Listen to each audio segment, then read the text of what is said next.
AP ప్రభుత్వం జగన్మోహన్ రెడ్డి మీద case పెట్టింది. రఘురామకృష్ణరాజును గతంలో అరెస్ట్ చేసినప్పుడు ఆయన మీద దాడి చేసిండ్రు.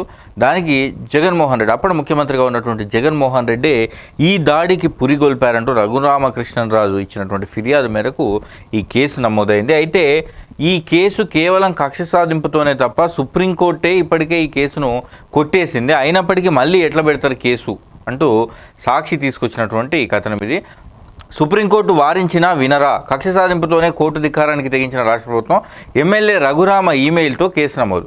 ఐపీఎస్లో సునీల్ కుమార్, పిఎస్ఆర్తో పాటుగా మాజీ సీఎం జగన్పై కేసు. గతంలో ఇదే అంశంపై కోర్టును ఆశ్రయించిన రఘురామ ఆయన ఆరోపణల్లో వాస్తవం లేదని తేల్చిన వైద్య నివేదిక. దాంతో ఆ పిటిషన్ను తోసిపుచ్చిన హైకోర్టు, సుప్రీంకోర్టు అత్యున్నత న్యాయస్థానం ఆదేశాలను లెక్క చేయకుండా తాజాగా కేసు నమోదు.